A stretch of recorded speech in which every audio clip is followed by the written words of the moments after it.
এই মুহূর্তে শুরু হলো ভারী থেকে অতি ভারী ঝড় বৃষ্টি। আগামী 24 ঘন্টার মধ্যে বাংলাদেশের 64 জেলার মধ্যে কোন কোন জেলাগুলোর উপর ভারী থেকে অতি ভারী বৃষ্টিপাতের সম্ভাবনা থাকবে। এছাড়া ভারতের পশ্চিমবঙ্গ সহ দেশের উত্তরাঞ্চল এবং দেশের দক্ষিণাঞ্চল সহ কোন কোন জেলাগুলোর উপর বৃষ্টিপাতের সম্ভাবনা রয়েছে আজ সম্পূর্ণ বিস্তারিতভাবে জানিয়ে দেওয়া হবে এই ভিডিওটির মাধ্যমে। তো ভিডিওটি জানতে হলে শেষ পর্যন্ত দেখবেন, ভালো লাগলে লাইক করবেন আর সবার আগে গুরুত্বপূর্ণ আবহাওয়ার খবর পেতে চ্যানেলটি সাবস্ক্রাইব করে পাশের বেল বাটনে ক্লিক করে রাখবেন। আর ভিডিওটি আপনি কোন জেলা থেকে সরাসরি লাইভ দেখছেন কমেন্ট করে জানিয়ে দিন। প্রিয় দর্শক, আজ 23 আগস্ট শুক্রবার। দেখুন, এই মুহূর্তে আমরা দেখতে পাচ্ছি দেশ থেকে তুলনামূলক বৃষ্টির মাত্রা অনেকটাই কমে গেছে, যা আমরা গতকালে আপনাদেরকে জানিয়েছিলাম। তবে এদিকে দেখুন, ব্যাপক আকারে বৃষ্টিপাত তৈরি হয়ে গেছে, যা আমরা গতকাল আপনাদেরকে জানিয়েছিলাম। 24 থেকে 48 ঘন্টার মধ্যে এখানে ব্যাপক বজ্রসহ বৃষ্টিপাত থাকতে পারে। ঠিক দেখুন, এখানে ব্যাপক আকারে বজ্রসহ বৃষ্টিপাত কিন্তু শুরু হয়ে গেছে এখানে।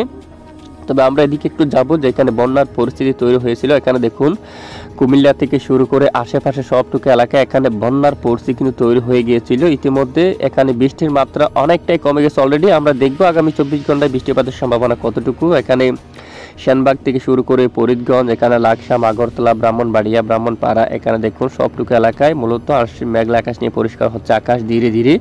এবং এদিকে চট্টগ্রাম বিভাগের ফরিদকুটি উপজেলা সহ খাগড়াছড়ি, এখানে মানিকছড়ি সবটুকু এলাকায় আংশিক মেঘলা আকাশ নিয়ে একটু একটু করে পরিষ্কার হচ্ছে আকাশ। এবং দক্ষিণাঞ্চলে এখানে রাতে মাঝারি থেকে ভারী বর্ষণ দেখা গিয়েছিল কুতুবদিয়া থেকে শুরু করে এখানে আশেপাশে সবটুকু এলাকায় চকরিয়া, এখানে মহেশখালী, বদরখালী, চুয়ারপাড়ি, টেকনাফ এবং কক্সবাজার, এখানে অনেক এলাকায় মাঝারি থেকে ভারী বৃষ্টিপাত দেখা গিয়েছিল। ইতিমধ্যে মেঘ অনেকটাই হালকা হতে দেখা যাচ্ছে এবং দেখুন এখানে ব্যাপক আকারে মেঘ কিন্তু তৈরি হচ্ছে। ব্যাপক বজ্রসহ বৃষ্টিপাতের সম্ভাবনা, বিশেষ করে সমুদ্র অঞ্চলে হালদিয়া এবং এখানে গঙ্গাসাগর এবং এদিকে বালুচর, উড়িষ্যা এলাকায় দীঘা অঞ্চলে ব্যাপক আকারে বৃষ্টিপাতের সম্ভাবনা থাকবে। পাশাপাশি বাংলাদেশের দিকে একদম দক্ষিণাঞ্চল শিবনগর, সুন্দরবন, মঠবাড়ি, এখানে কলাপাড়া, এখানেও ফিরোজপুর, এখানে খুলনা বিভাগের দক্ষিণের উপকূলীয় অঞ্চলে হালকা মাঝারি বৃষ্টিপাতের সম্ভাবনা থাকবে এবং আকাশ প্রচণ্ড মেঘাচ্ছন্ন থাকার সম্ভাবনা রয়েছে।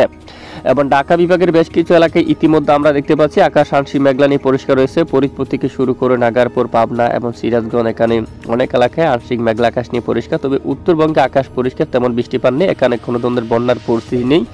কেউ যদি বন্যার কথা বলে সেটি কিন্তু গুজব। এবং দেখুন, এখানে আকাশ মূলত আংশিক মেঘলা আকাশ নিয়ে পরিষ্কার রয়েছে। এখানে কয়েকদিন ধরে কোনো ধরনের বৃষ্টিপাতের তেমন দেখা নেই। এবং এদিকে রাজশাহী বিভাগের উপর দেখুন আংশিক মেঘলা আকাশ নিয়ে পরিষ্কার হতে যাচ্ছে, বিশেষ করে কোনো ধরনের বৃষ্টিপাতের দেখা কিন্তু এখানেও নেই। এবং এদিকে পশ্চিমবঙ্গের দিকে পুরুলিয়া থেকে শুরু করে বাঁকুড়া, দুর্গাপুর এবং এখানে আসানসোল সহ সবটুকু এলাকায় মূলত আকাশ আংশিক মেঘলা নিয়ে পরিষ্কার থাকতে পারে। বোলপুর, এখানে দেখুন কোচাকারা, তারপর বর্ধমান, শান্তিপুর, কাতুয়া, মুর্শিদাবাদ, এদিকে নদিয়া। তবে এখানে উত্তর 24 পরগনা এবং দক্ষিণ 24 পরগনা এলাকা আকাশ প্রচণ্ড মেঘাচ্ছন্ন থাকবে। চন্দ্রনগর সহ আরামবাগ এবং কোলাঘাট এবং 2 মেদিনীপুর সহ এখানে খড়গপুর সহ সবটুকু এলাকায় আংশিক আকাশ মেঘলা নিয়ে পরিষ্কার থাকার সম্ভাবনা রয়েছে। এখানে বৃষ্টির মাত্রা কিছুটা কম, ভয়াবহ বৃষ্টিপাত থাকতে পারে সমুদ্রে। এই অঞ্চলে সমুদ্র কিন্তু উত্তাল থাকতে পারে। ইতিমধ্যে আমরা যাব অলরেডি বৃষ্টিবাহী মোডে। আমরা দেখাবো যে কোন কোন জেলাগুলোর উপর বৃষ্টিপাতের সম্ভাবনা রয়েছে আগামী 24 থেকে 48 ঘন্টার মধ্যে। এই মুহূর্তে আমরা অবস্থান করলাম বৃষ্টিবাহী মোডে। এখানে আমরা দেখতে পাচ্ছি আগামী 24 ঘন্টার মধ্যে বৃষ্টিপাতের সম্ভাবনা দেখুন কোন কোন জেলায়। বাংলাদেশের বেশিরভাগ এলাকায় আকাশ আংশিক মেঘলা নিয়ে পরিষ্কার থাকতে পারে। বরিশাল সহ এখানে, খুলনা, এখানে ঢাকা সহ এখানে আকাশ কিন্তু মেঘাচ্ছন্ন থাকতে পারে এবং বৃষ্টিপাত থাকতে পারে ঠিক দক্ষিণ এখানে উপকূলীয় কিছু এলাকায়, যা বিক্ষিপ্ত আকারে। এবং পরবর্তী বিকেল বা রাতে এখানে পাহাড়ি এলাকায় কিছুটা বৃষ্টিপাতের সম্ভাবনা থাকছে। রঙ্গাচড়ি অথবা থানচি এবং চকরিয়া, সাতকানিয়া, রাজস্থলী, বিলাইছড়ি, রাঙ্গামাটি, মানিকচড়ি, লঙ্গদু সহ এখানে কিছুটা বজ্র বিদ্যুৎ সহ বৃষ্টিপাত থাকার সম্ভাবনা রয়েছে। বাকি এলাকায় আকাশ আংশিক মেঘলা নিয়ে পরিষ্কার, এখানে আকাশ কিছুটা মেঘাচ্ছন্ন থাকতে পারে। এবং ঢাকা বিভাগের কিছু কিছু অঞ্চলে বজ্রসহ কিছুটা বৃষ্টিপাত থাকতে পারে। মুন্সিগঞ্জের দিকে ঢাকা, দোহার এবং ধামরাই, এখানে কিছুটা বজ্রসহ বৃষ্টিপাত থাকার সম্ভাবনা কিন্তু রয়েছে। পাশাপাশি আমরা যদি আরও লাইভ ট্রেক করি আগামী 24 ঘন্টায় আপাতত বৃষ্টির মাত্রা অনেকটাই কমতে পারে, দেশ থেকে তুলনামূলক অনেকটাই কমে যেতে পারে। এবং সমুদ্র অঞ্চলে কিন্তু বৃষ্টিপাত থাকবে, মাঝারি থেকে ভারী বৃষ্টিপাত কিন্তু সমুদ্র অঞ্চলে থাকবে। শনিবার 24 আগস্ট আবারও আবহাওয়ার ব্যাপক এবং বিরাট পরিবর্তন লক্ষ্য করা যাচ্ছে। ঘূর্ণাবর্ত তৈরি হচ্ছে আগামী শনিবার 24 আগস্ট নাগাদ এবং ভয়াবহ বৃষ্টিপাতের কবলে পড়তে পারে দেশের দক্ষিণ পশ্চিমের এই অঞ্চল, কলকাতা সহ এবং কোলাঘাট, হালদিয়া, খড়গপুর এবং এদিকে হালদিবাড়ি, গঙ্গাসাগর, শিবনগর সহ বাংলাদেশের যে দক্ষিণ এখানে সবটুকু এলাকায়, উপকূলীয় বেশ কিছু এলাকায় ব্যাপক আকারে মাঝারি থেকে ভারী বর্ষণ এবং ভারী বৃষ্টিপাত থাকতে পারে। প্রচণ্ড বজ্রসহ বৃষ্টিপাত থাকতে পারে। পাশাপাশি বাংলাদেশের দক্ষিণ এই অঞ্চলে কিন্তু প্রচণ্ড বজ্রসহ বৃষ্টিপাত থাকতে পারে। কলাপাড়া সহ এদিকে দেখুন সরপেশন অঞ্চল, এদিকে দেখুন এই সবটুকু এলাকায় ব্যাপক আকার বজ্রসহ বৃষ্টিপাত থাকতে পারে।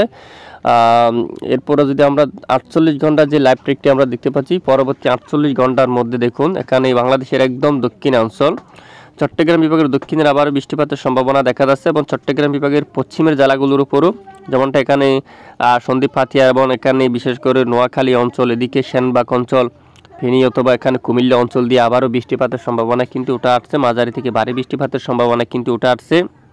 এটি হচ্ছে 25 তারিখের আপডেট। পিরোজপুর, বরিশাল, মঠবাড়িয়া, কলাপাড়া, লালমোহন এই অঞ্চলে এবং মির্জাগঞ্জ অঞ্চলে, মঠবাড়িয়া সহ মংলা এখানে সবটুকু এলাকায় বজ্র বিদ্যুৎ সহ বৃষ্টিপাতের সম্ভাবনা দেখা যাচ্ছে মূলত পরবর্তী 3 দিনের মধ্যে বাংলাদেশের দক্ষিণ অঞ্চলে আবারও বজ্র সহ বৃষ্টিপাতের সম্ভাবনা দেখা যাচ্ছে। এছাড়া দেশের উত্তরাঞ্চলে আকাশ আংশিক মেঘলানি পরিষ্কার থাকতে পারে। দেশের উত্তরাঞ্চলে বৃষ্টিপাতের সম্ভাবনা আপাতত খুবই কম। দেখুন এখানে আপাতত বৃষ্টির সম্ভাবনা অনেকটাই কম।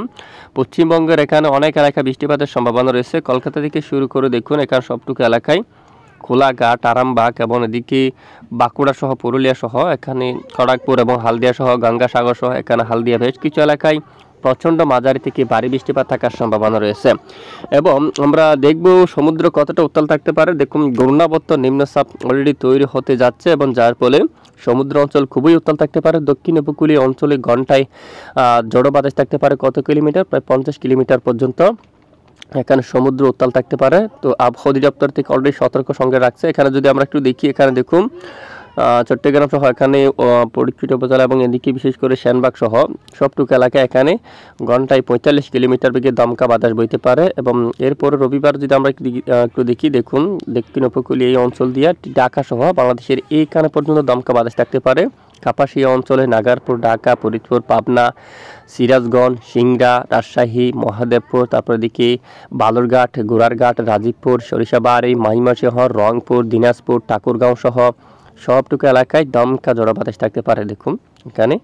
এবং এরপরে সোমবার 26 তারিখের আপডেটে যদি দেখি, দমকা ঝড়ো বাতাস থাকতে পারে, বঙ্গোসাগর উত্তাল থাকতে পারে। তো এই হচ্ছে মূলত আবহাওয়ার আপডেট। আর ইতিমধ্যে আইএমডি আবহাওয়ার রিপোর্টটা যদি আমরা একটু দেখি, এখানে যদি প্রথমে আমরা 3 দিনে যে পরবর্তী 48 ঘন্টা বা পরের 3 দিনে যে বৃষ্টির ম্যাপটা দেখি, এখানে কলকাতা সহ খড়গপুর সহ হালদিবাড়ি সহ দেখুন সবটুকু এলাকায় বৃষ্টিপাতের সম্ভাবনা, একদম দক্ষিণের এই অংশটুকুর উপর বৃষ্টিপাতের সম্ভাবনা থাকছে মাঝারি থেকে ভারী, এবং টেকনাফের দিকে ভারী বৃষ্টিপাতের সম্ভাবনা, এবং দেশের মধ্য অঞ্চলে এবং এদিকে বৃষ্টির সম্ভাবনা কিন্তু কম থাকছে, অনেকটাই কম থাকছে এখানে বৃষ্টিপাতের সম্ভাবনা।